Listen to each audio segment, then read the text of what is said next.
conversamos sobre depressão, sobre suicídio, nós já conversamos sobre muitos temas que afetam a nossa saúde mental.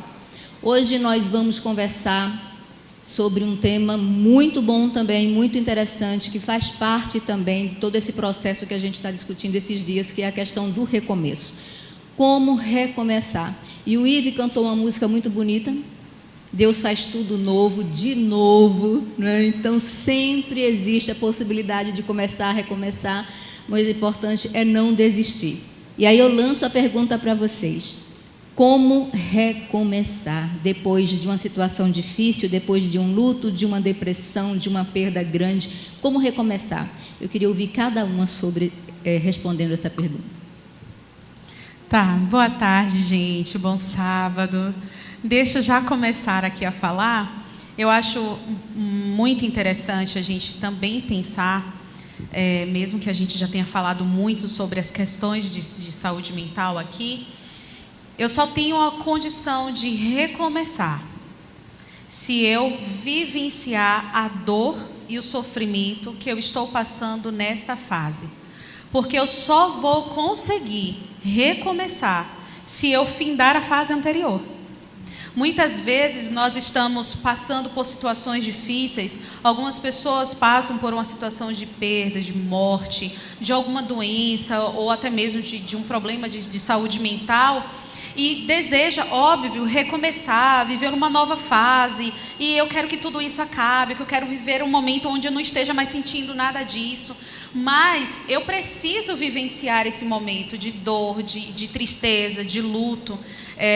Na faculdade nós estudamos bastante isso. Só um exemplo: alguém que está vivendo um processo de luto pela perda de alguém, tem fases do luto, e essas fases são normais e esperadas que sejam vivenciadas, que essa pessoa vivencie essas fases. Mas ela está chorando muito, ela está muito calada, ela está muito triste. Sim, existem situações na vida que o que se espera é que a gente chore, que a gente sofra. Ninguém vai estar perdendo alguém que se ama, ou passando por uma situação difícil e está aqui sorrindo. A gente chora, a gente sofre, e isso faz parte do ser humano. Então nós precisamos primeiro vivenciar toda dor e todo sofrimento. Muitas vezes não conseguimos passar por esse momento sozinho, então seja bem-vindo a um auxílio profissional. E só então a gente começa a pensar no recomeço. É quando eu vivencio e findo essa parte de dor e sofrimento que está bem resolvido, agora a gente pensa no recomeço. Muito bom. Então eu preciso vivenciar primeiro a minha dor, não é isso? Muitas vezes eu preciso compartilhar, como você falou, com um profissional, porque a dor é muito forte, às vezes eu não consigo lidar com essa dor, mas é importante vivenciar essa dor para poder superar e recomeçar. É a frase que eu tenho: a dor precisa ser sentida. É a coisa que eu sempre coloco: a dor precisa ser sentida. Até porque muitas das vezes a gente tem essa ideia de resolver essa situação. Não, passou, perdi, mas é isso aí. Vida que segue, né? E não passa pelos processos, por exemplo, que nem Lorena falou, do luto. A aceitação, a negação e por aí vai. Então, só pula. Não, estou bem, estou ok. Só que quando vai futuramente, essa dor volta. Essa dor bate na porta. Entende? Então, realmente, a dor precisa ser sentida. E a gente tem que tirar essa ideia de que emoção, tem emoção ruim, emoção boa, eu só quero sentir essa emoção boa, essa emoção ruim, não. Emoção, sentimento, são todos. Todos precisam ser sentidos. Os momentos vão surgir, as situações vão surgir e a gente tem que sentir. Passou por um luto, está sofrendo um luto, vamos sentir a tristeza, vamos sentir essa emoção. Entende? Porque ela precisa ser processada, para aí a gente também viver de forma completa aquela alegria quando vier, aquela satisfação quando a gente passar por esse processo. Então, a dor precisa ser sentida. Ok, Lívia. Bruna, o que é que você acha sobre esse assunto? Eu, só complementando o que elas já disseram, eu acho que um entendimento importante também é o seguinte: eu não sou essa fase difícil, eu não sou essa dificuldade, eu não sou essa dor, né? Todos nós estamos sujeitos a, em algum momento, enfrentar alguma dificuldade, seja ela qual for. Então, isso não diz de mim, diz da vida como ela é. O sofrimento, ele faz parte, altos e baixos fazem parte, e entender que, se isso não é sobre mim, é sobre a vida, eu posso me perdoar, eu posso pegar mais leve comigo mesma, né? E daí sim me permitir recomeçar, né? E recomeçar quantas vezes for necessário. Eu estava conversando com Rívia, que eu acho que talvez seja mais interessante a gente pensar em recomeços, né? Não em recomeço. Perfeito. Porque é uma luta que muitas vezes é diária, né? Que tem altos e baixos mesmo, isso faz parte. Sim. Então, esse recomeçar, muitas vezes, ele também é frequente, né? Perfeito. Existem coisas que a gente pode evitar, mas existem coisas que não podemos. Então, né, a gente está indo bem ali, caminhando, acontece algo de repente que pega a gente de surpresa, às vezes quebra as pernas da gente, e a gente tem que aprender a recomeçar diariamente. Então, são recomeços. Muito bom. Gostei de sua colocação. Obrigada, Bruna. E na sociedade, muitas vezes, quando a gente passa por uma depressão, quando a gente passa por um problema, quando a gente é diagnosticado com algum problema de saúde mental, como bipolar, ou eu sou borderline, eu não sou, eu estou com esse problema, mas eu não sou isso, não é assim que a gente deve dizer? Olha, eu estou com esse problema, mas eu não sou isso, tá? Fica bem claro para todo mundo. E a gente não pode olhar para a pessoa e dizer ela é isso. Não, ela é uma pessoa linda, maravilhosa, cheia de dons, está passando por um problema e com fé em Deus ela vai vencer esse problema, tá?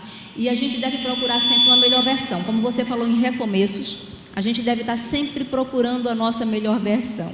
Eu coloquei na minha cabeça que eu preciso ser semelhante a Jesus. É um desafio, não é?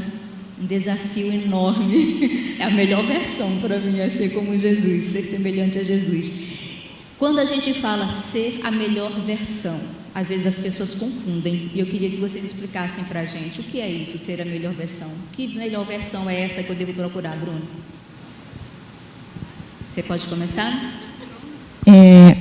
Eu fiz algumas anotações aqui de alguns pontos que eu acho interessante, e isso aí que você falou me lembra o Viktor Frankl, que é um teórico da psicologia, que ele dizia o seguinte: não somos livres de, mas somos livres para. O que ele quer dizer com isso? Não somos livres de circunstâncias, de contextos, de dificuldades específicas que às vezes nos cercam e muitas vezes até nos limitam de alguma maneira, mas somos livres para tomar uma atitude frente a essas dificuldades. Então, a gente tem que sempre entender que nós estamos cercados por um contexto, né? E dentro desse contexto, qual é o meu melhor? Não é o melhor que é idealizado pela sociedade ou idealizado por um pai, por uma mãe, por fulano, por Beltrano, né? Mas qual é o meu melhor? O que eu quero fazer? Quais são os meus valores? O que é importante para mim? Aonde eu quero chegar? Quais são as minhas vontades? Você disse aí que quer ser parecida com Jesus. Então, isso pode ser entendido como um valor seu. Isso é algo que é importante para você, né? Então, eu penso que tentar alinhar os nossos comportamentos com aquilo que é importante para a gente é um caminho possível para a gente chegar a desfrutar de uma vida mais significativa, com mais significado. Lívia? A gente tem, como ela disse, a gente tem o poder de escolher como a gente vai ver aquela situação. Eu falo isso até pela minha abordagem, né, a TCC, como eu estava falando. A gente sempre para e analisa justamente isso. Situação surgiu, tá aí, a gente está vivendo, pode surgir o que é que for, mas a forma como a gente vai interpretar ela determina como a gente vai se sentir, como a gente vai se comportar. Então, muitas das vezes os pacientes ou qualquer outra pessoa chega, não, porque aconteceu isso, e tem esse problema, não sei o que, tal, foca no problema. Eu chego, tá, e o que é que a gente tem para resolver? O que foi que você pensou em fazer para a gente resolver isso? Porque também fica nesse só, problema. O que é que a gente pode fazer? Como é que a gente pode olhar isso? Como é que a gente pode resolver isso? Vamos trazer solução. Vamos ver as possíveis soluções que a gente tem para resolver isso. Entende? Então, é sempre como eu vou lidar com isso, o que eu vou fazer com isso. E muitas vezes você não consegue lidar com isso sozinha, você precisa de ajuda, não é verdade? Por favor, Lorena. Só trazendo uma pontuação que a gente estava conversando ali atrás também, é entender que sobre esse aspecto de ser a minha melhor versão, há um peso que a sociedade nos traz. E precisamos refletir um pouco sobre que melhor versão é essa. Nós estamos em uma sociedade onde tem pautado para nós, tem dito para nós que a minha melhor versão é eu ser o máximo em tudo. E isso não existe. E, inclusive, por causa disso, tem acarretado em muitos de nós todas as doenças que foi conversado aqui. O burnout, ansiedade, as fobias, a depressão. Quando a gente vai conversar, como a Bruna estava falando, quando a gente vai conversar, por exemplo, com alguns pacientes, o que a gente ouve é: mas eu lutei tanto porque o meu pai quis que fosse assim. Eu quero dar muito orgulho para minha mãe. Eu não quero decepcionar, eu preciso ser o melhor. Meu pai e minha mãe esperam isso de mim. E óbvio, parece que eu estou botando um peso sobre pai e mãe, né? Mas calma, eu estou dando só um exemplo. Mas é também pensar sobre que melhor versão é essa. Um exemplo básico é que nem sempre eu vou ser a melhor psicóloga no meu consultório. Tem dia que eu não vou conseguir dar o meu 100%. Eu acho que nenhum dia a gente consegue dar o 100%. Mas talvez eu não chegue no 99%, no 90%. Vai ter dia em que nós, como mães, não vamos estar lá cheios de paciência porque a noite foi difícil ou porque hoje eu não acordei legal. Tem dia que eu não vou conseguir render nos meus estudos as 5 horas que eu me programei para estudar por dia. Tem dia que tudo que eu planejei certinho para as atividades do meu dia a dia, eu não vou conseguir fazer nem a metade. Poxa, eu não fui a minha melhor versão. Não é assim. Essa melhor versão que a sociedade tem pautado tem nos colocado num lugar muito robótico, fora da humanidade. Nós somos humanos, limitados, falhos.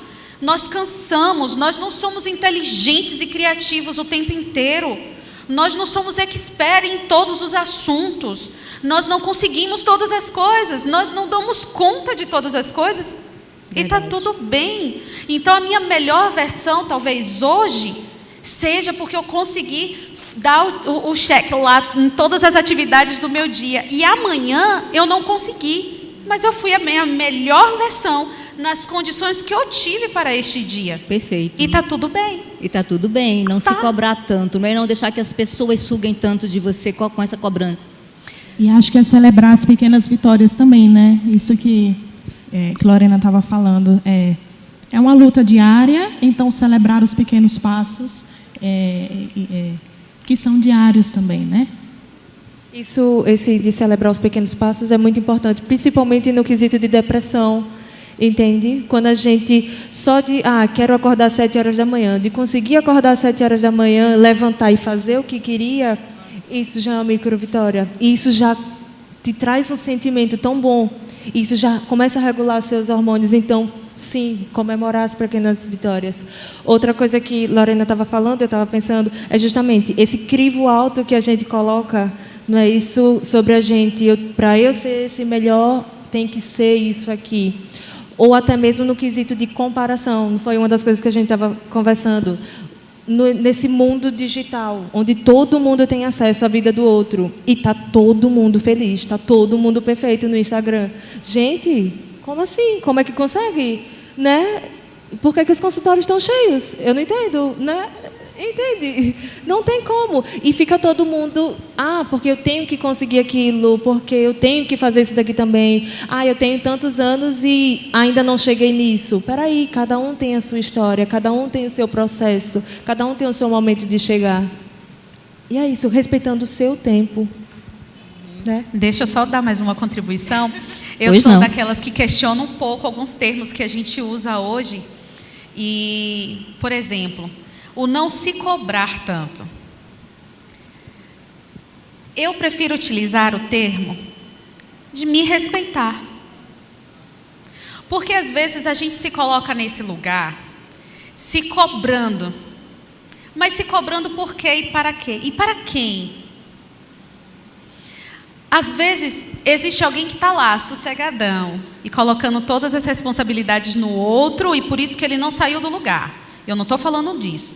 Isso também não tem a ver com cobrança. Talvez tenha um comodismo, talvez tenha uma vida aí por trás que teve gente que deu tudo na mão desse indivíduo e está até hoje lá sentadinho no sofá esperando a vida acontecer, colocando a justificativa sempre no outro, a responsabilidade sempre do outro, e não é disso que eu estou falando. Inclusive, sobre isso também não adianta cobrança, é responsabilidade. Mas quando a gente está falando para jovens, por exemplo, para pessoas que estão no mercado de trabalho, para gente que está estudando e que necessita dessa cobrança, porque eu preciso fazer, porque todo mundo fez, porque todo mundo está passando, porque está todo mundo conseguindo, porque está todo mundo indo por aí, e aí a gente fala assim, mas não se cobre tanto. A questão não é o cobrar, porque cobrar não adianta. Eu preciso me respeitar, porque no momento que eu me respeito e eu respeito o processo da minha história, como a Rívia falou, eu não me comparo. Eu sei o caminho que eu estou percorrendo, eu sei porque eu vou por aqui, porque o meu passo é nessa velocidade, porque o meu ritmo é desse jeito, porque a minha escolha, embora todo mundo esteja indo para o lado, a minha escolha é por aqui. É um respeito. Eu torno o meu dia a dia, as minhas decisões, as minhas escolhas mais leves, porque eu me respeito. Então, a gente leva isso para todos os aspectos. Para quem tem dificuldade com a própria imagem e fica numa luta árdua, porque eu preciso ter a aparência X, porque eu preciso ter o corpo X. Se respeite primeiro e entenda o seu processo. E aí, o que vem depois e como vai ser o depois desse recomeço é uma nova história. E por aí vai. Eu preciso me respeitar. Respeitar o meu processo e a minha história. Para que o meu recomeço tenha, como a Bruna falou, um significado. Perfeito, obrigada, Lorena, muito bom. Então vamos lá, cada um se respeitando, se amando, se conhecendo, para poder ver qual caminho que quer seguir, não é? Para poder reconhecer qual caminho seguir sem essa pressão toda, não é verdade? Mas nunca desanimando, nunca desistindo, sempre recomeçando, mesmo que caia fundo. Agora eu quero fazer uma pergunta para vocês que estão aqui conosco, você que está em casa. Será que na Bíblia fala sobre esse assunto? Será que nós temos personagens na Bíblia que passaram por depressão, por momentos críticos, por muitos problemas? Vocês conhecem alguém? Vocês conhecem? Elias, quem mais? Esther, quem mais? Não conhecem mais nenhum personagem, só esses dois que passaram por problemas, por dificuldades, mas que decidiram continuar ou recomeçar? Moisés, Davi, perfeito. Então, os grandes, todos sem exceção, perfeito, que coisa linda, olha só que resposta perfeita, não é? Todos, sem exceção, de Moisés a José, todos, foi ser humano, passa por problemas, passa por tristezas, passa por perdas e precisa aprender a estar sempre recomeçando. A gente precisa entender isso, não é verdade? Exatamente. E eu gostaria que vocês falassem um pouquinho sobre esse assunto. A gente, como cristão, a gente tem a Bíblia como manual da fé, não é isso? A gente acredita que na Bíblia Deus deixou várias pistas, está ali tudo escrito para que a gente cuide da saúde, cuide do corpo, cuide da mente, tenha uma vida melhor que neste mundo, mesmo estando escrito que neste mundo tereis aflições. E eu queria a ajuda de vocês. O que é que a Bíblia mostra para a gente? Eu queria trazer Viktor Frankl mais uma vez. Viktor Frankl dizia que nós somos seres biopsicoespirituais. Então, nós temos 3 dimensões, a corpórea, a mental e a espiritual.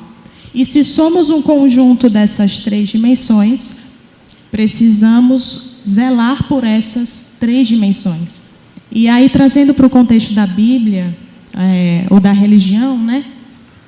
Eu lembro dos 8 remédios naturais.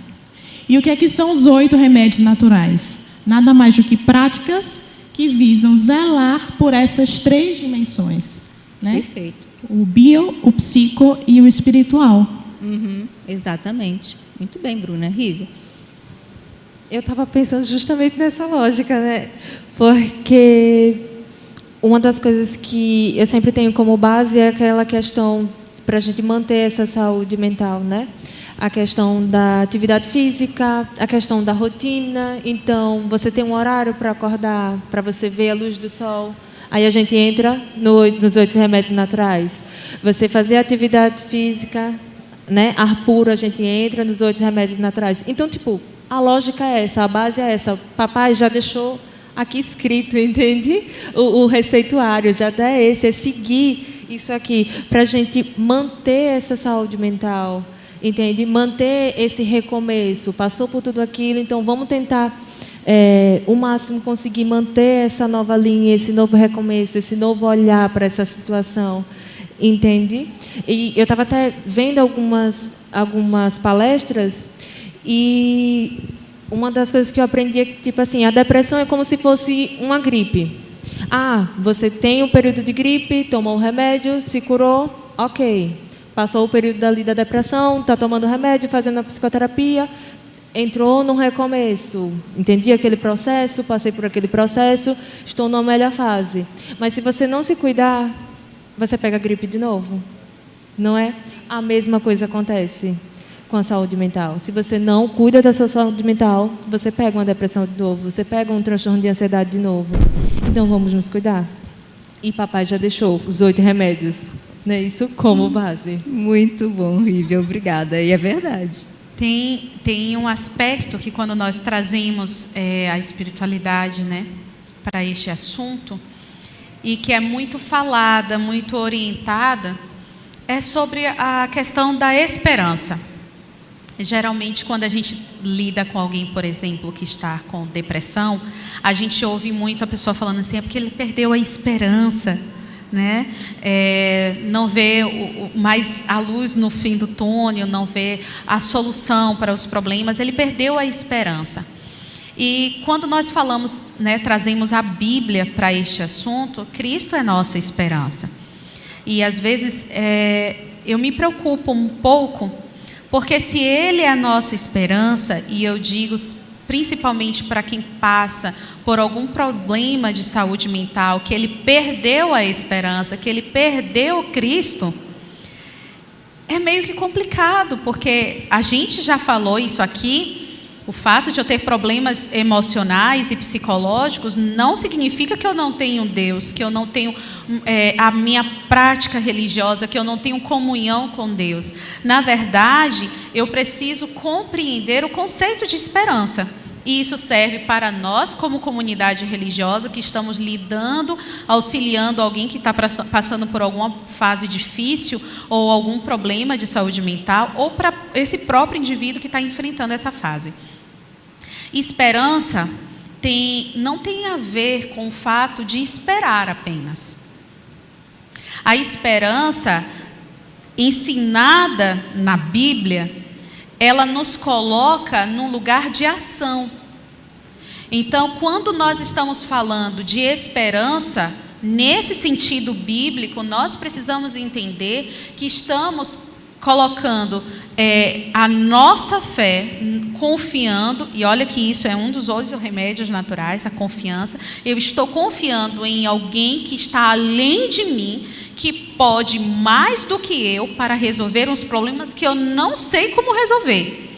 Mas essa minha esperança me coloca em ação. Tem um cantor que eu gosto muito, o Marcos Almeida, e ele tem uma música que fala sobre isso. Esperar é caminhar. Qual é o ritmo dessa caminhada? Eu não sei, isso vai variar. Mas esperar e esperar no Senhor é caminhar. Então, quando eu estou sofrendo, porque eu perdi alguém, porque eu estou passando por um problema de saúde emocional, porque eu estou com alguma doença, eu não espero me largando na vida. Eu espero caminhando, eu espero buscando, eu espero indo para o médico, buscando o auxílio de um profissional na saúde mental. Eu espero caminhando. Muitas vezes, essa pessoa que está passando por essa fase, por esse problema, vai precisar de ajuda, inclusive para caminhar. Aí entra a gente, segurando na mão e dizendo para esse indivíduo: bora caminhar junto. É para isso que a gente está aqui. É por isso que o médico fala assim: bora caminhar junto com você. Nessa minha área eu te ajudo. A gente que é psicóloga fala assim: a gente está caminhando junto contigo, naquilo que pode. A igreja segura na mão desse indivíduo e caminha com esse indivíduo no passo desse indivíduo do jeito que pode. Mas esperar, biblicamente, é esperar caminhando. Perfeito, não é ficar prostrado. E mesmo estando prostrado, pedir por isso que socorro, nós estamos chamar aqui. alguém para ajudar. É por isso que a gente é uma comunidade que tem a nossa fé pautada em Cristo. E ele diz assim: se o teu irmão está lá, é melhor que eles sejam dois. Por isso segura na mão dele e ajuda ele a levantar, ajuda ele a caminhar. Se a nossa comunidade religiosa não compreender isso e não trouxer isso para a sua prática, a nossa igreja perde o sentido. Verdade. Perde o sentido. A equipe jovem está fazendo um JA todos os sábados para falar sobre isso. É por isso que nós estamos aqui. A nossa igreja só tem sentido se entendermos o nosso propósito de segurar na mão um do outro e caminhar. Para uns, a gente vai caminhar pulando, saltitando, se alegrando e cantando. Às vezes o processo do outro está mais difícil. Ele ainda está prostrado, ele está sem força. A gente que está forte ajuda quem está fraco. Segura na mão e vai caminhando devagarinho, aumentando o ritmo. Se o indivíduo cansou, freia, mas não solta a mão. Esse é o propósito da nossa comunidade. Que lindo, obrigada, Lorena. Obrigada por suas palavras. Então existe uma belezura no caminhar e precisamos aprender isso. Muito maior do que o final. Enquanto nós estivermos aqui, o processo precisa ser muito mais aproveitado. É aproveitar a caminhada, né? Exato. Não focar necessariamente na meta, no objetivo final, mas aproveitar a caminhada. Os pequenos passos e aproveitar a caminhada. Isso, perfeito. Aproveitando alguns nomes que vocês lembraram aí, por exemplo, Davi. Davi foi um grande rei, não é verdade? Mas antes era desacreditado. Nem a família acreditava. O pai, quando foi lá, chame seus filhos, não lembrou de chamar Davi. E Davi passou por muitos problemas, apesar de ter Deus, de amar a Deus, ele passou por muitos problemas. E um dos problemas está lá em Samuel, no 1 Samuel, no capítulo 22, que vocês podem ler agora ou depois. 1 Samuel, capítulo 22, fala da história de Davi, quando ele está na caverna de Adulão. Davi estava tão perseguido, estava tão exausto, que ele se esconde em uma caverna. E acontece uma coisa muito bonita quando ele se esconde na caverna, exausto, triste, depressivo. Sabe o que aconteceu? A família foi atrás dele, os amigos foram atrás dele, e até aquelas pessoas que estavam igual a ele foram atrás dele. E ficou aquele povo lá todo junto, um ajudando ao outro, e eles conseguiram resgatar Davi e se resgatar, né? Um ajudando o outro. Foi a ideia de Deus de congregar. A igreja é uma ideia de Deus. Ela nunca deve ser fechada, ela não deve deixar de existir, porque ela congrega, ela tem esse poder da gente estar aqui junto, olhando um para o rostinho do outro. E se você está precisando de ajuda, procure, não se envergonhe. Vamos abrir o nosso livro de Salmos agora, no capítulo 88. É um dos salmos de Davi, e ele está rogando a Deus nesse salmo.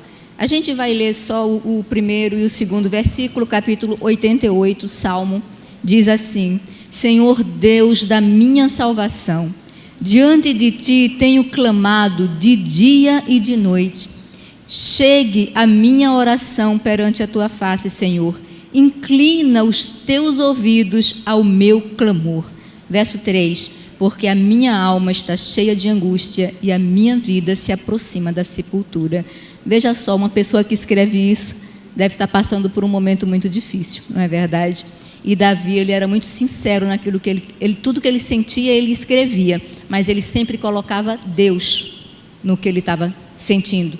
Ele nunca dizia que Deus o tinha abandonado, mas ele pedia aquele resgate de Deus. E aí eu queria passar para vocês nesse momento uma reflexão bíblica que vocês possam deixar para os nossos queridos que estão aqui conosco e para aqueles que estão em casa nos assistindo. Eu penso que o exemplo é muito poderoso, né? E na Bíblia, trazendo para esse contexto, nós encontramos muitos exemplos de personagens que precisaram enfrentar o recomeço. E eu anotei alguns aqui para trazer rapidamente para vocês. José do Egito. Era o querido de seu pai, virou escravo, começou do zero, recomeçou e chegou no topo. Jó.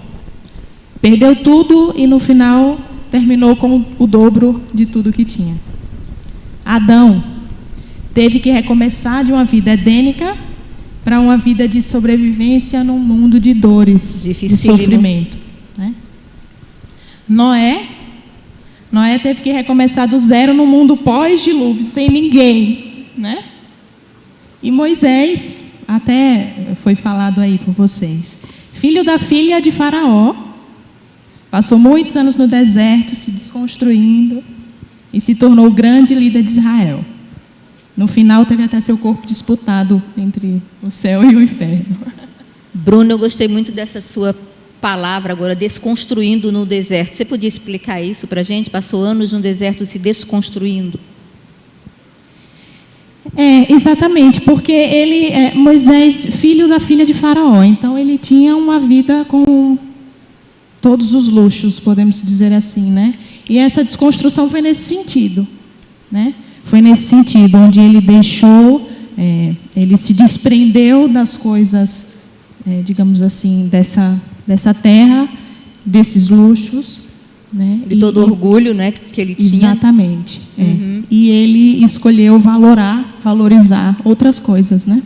No lugar muito disso. Interessante. Às vezes a gente precisa, então, se desconstruir, deixar Exatamente. de achar tal ou a tal, parar um pouquinho e se enxergar melhor e viver melhor para ter uma vida melhor. Exatamente. Rívia. Eu trouxe um versinho para a gente pensar um pouco, que está lá em Filipenses 3, o 13 e o 14. Ele fala assim: não, caros irmãos, não sou ainda tudo quanto deveria ser, porém estou concentrando todas as minhas energias para insistir nesta única coisa, esquecendo o passado e aguardando, esperançoso, aquilo que está à frente. Esforço-me para chegar ao fim da corrida e receber o prêmio para o qual Deus está nos chamando ao céu, em Cristo Jesus. Então, justamente esse processo, deixar aquilo do passado, me esforçar nesse novo processo, nesse novo recomeço, para, por fim, ter essa recompensa, né? Por fim, ter essa melhora. E, se for preciso, passar por um novo recomeço, como a gente aprendeu, né? Recomeços vêm, vão, e a gente está aqui, tem que saber como vai recomeçar, saber o que fazer em relação a isso, e recomeçar. Né? Então, é isso. Lorena? Eu gosto daquela frasezinha que todo mundo conhece, que está em Apocalipse, quando Deus diz: eis que faço novas todas as coisas. Muito mais do que trazer a referência desse verso para o céu, e sim, ali naquele momento ele estava se referindo ao que ele tem preparado para nós. Eu tomo isso como um princípio. É Deus me dizendo do seu poder e da sua capacidade: eis que eu faço novas todas as coisas. Hoje, muitas vezes, inclusive, nós falamos sobre recomeço, trazendo uma situação muito grandiosa, uma catástrofe, a morte, a doença, um problema de saúde muito sério. Mas a nossa vida é feita de dias, de 24 horas. Nesses dias tão curtos para o mundo que a gente está vivendo, nos acarreta tristezas, choros, angústia, a sensação de incapacidade. E a gente não conseguiu, de novo. O dia acabou e deu errado, de novo. E hoje eu fiz mais uma prova e não passei, de novo. E aí o princípio do poder e da capacidade de Deus de nos restaurar, Ele volta nos nossos ouvidos e nos diz: eis que eu faço novas todas as coisas. E isso para mim está no amanhecer. Porque quando a gente dorme e ali as 24 horas desse dia finda, é Deus dizendo: pode não ter dado certo. Hoje não foi o dia tão legal. Hoje você não conseguiu. Hoje a dor tomou conta. Mas olha, amanhã é um novo dia. Eu faço nova todas as coisas. Não há dor que não passe. Não há sofrimento que não chegue ao seu fim. Não há lágrima que um dia não pare de cair. Esse é o nosso Deus. E no final de todas as coisas, Ele lá em Apocalipse, Ele fala: eu vou fazer tudo de novo. Novo, tudo. E a gente vai para um mundo onde não vai haver esse sofrimento. Mas enquanto estivermos aqui, o princípio do poder e da capacidade de Deus de nos restaurar e restaurar em nós esta esperança ativa está presente, se a gente permitir. É a esperança que Deus nos dá e a consciência do poder de Deus em fazer nova todas as coisas, todos os dias. Que lindo. Que linda mensagem. Obrigada, Lorena. É isso, eu acredito assim também, eu espero que você acredite assim também. Nós temos um Deus do impossível, um Deus que pode tornar novas todas as coisas. Ele deixou isso como promessa, não é verdade? Vocês gostariam de fazer suas considerações finais, porque a gente o tempo está contra a gente. Eu queria dar aí uns minutinhos para vocês encerrarem o nosso debate de hoje.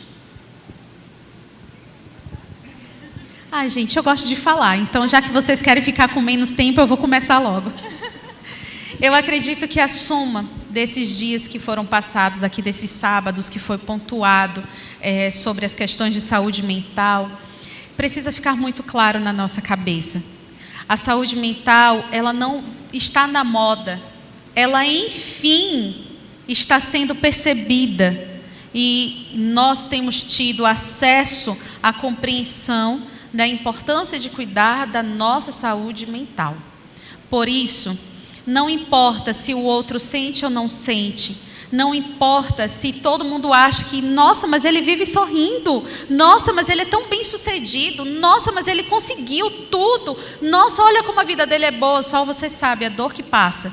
Então, primeiro, aqui é o lugar onde você vai se sentir acolhido. Nós estamos aqui como igreja, como profissionais para te auxiliar. Segundo, busque ajuda. Você não precisa passar por isso só. Busque ajuda. Terceiro, caminhe. Não importa qual é o ritmo, não importa quem está do seu lado. Caminhe. Não fica parado. Obrigada. Vocês gostariam de falar? É basicamente o que Lorena falou. A gente veio aqui para tentar, ao máximo, trazer esse assunto para que vocês possam construir um saber, para que vocês possam identificar tanto em vocês ou em alguém próximo, né? Abrir esse olhar para o irmão que está do seu lado. E também nos dispor aqui, gente, a gente está aqui para ajudar. Não só a gente como profissional, mas também vocês. Estamos congregando, estamos juntos. Então, que a gente possa aprender a identificar isso, tanto na gente como no outro, para poder fazer essa caminhada. Como é? Segurar na mão, não é isso?